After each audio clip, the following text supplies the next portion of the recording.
Good afternoon, everybody. This is Galiko from TalkMac. This video is for accounting, bookkeepers, CPAs, financial advisors. Guys, this is for you.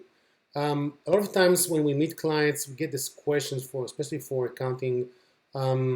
Hey, we want to use cloud solutions like Drake Software or Right Networks that host Quickbooks, for example.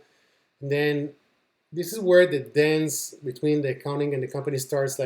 Is it worth moving to the cloud? So here's a few things for you to consider if you are an accountant or bookkeeper that think about is it worth for me to move to the cloud, for example. So let's talk about your requirements.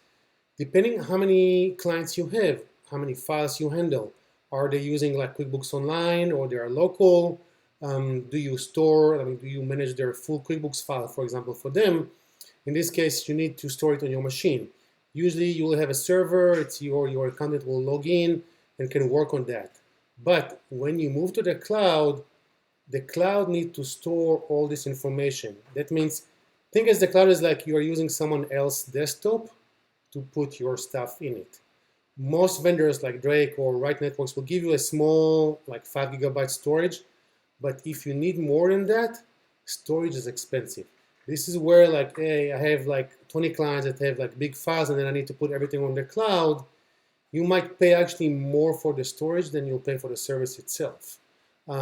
So I'll give you an example. Some of the clients we have, like CPAs, they handle all their clients' books. They have hundreds of gigabytes of files.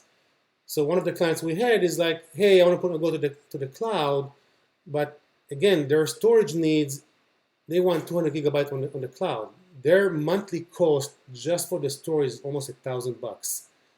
So in this case, having an on-premises server was more cost beneficial than having it on the cloud. Another thing to consider, of course, is how many users you have. If you have 2 users, your connection and cloud connections will be very expensive. It takes a lot of time and effort to spin in a virtual environment in the cloud.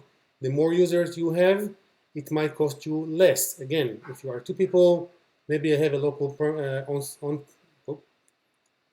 on-premises server might be beneficial. Another thing, of course, is cost of your server. So let's think about, for example, you buy a server locally. You might spend $2,000-$3,000 in advance, but this thing can save you for 4, 5, 6 years. Can have 2 users or 50 users, it doesn't matter. The server, the infrastructure is yours. With the cloud, you pay monthly and it keeps going up over the time, but doesn't matter how old it is or new it is, you still keep paying for the infrastructure for the long run. So if you look at the cost for 3, 4 years, you'll probably pay more for the cloud than have an on-prem server, for example. Again, it all depends on your need. How much storage and file you have, how do you want to share information? Do you have a tax audit person in the company that you need to have one interface for him and then have my bookkeeper that needs another interface? That's also will determine the cost of the cloud solution. Again, this is Galiko from TalkMac IT Solutions. If you have any questions or wondering about moving to the cloud, especially accounting and bookkeepers, give us a call or just reach out to me in the comments below and we can help you with that. Thank you very much. Have a wonderful day and keep safe, people.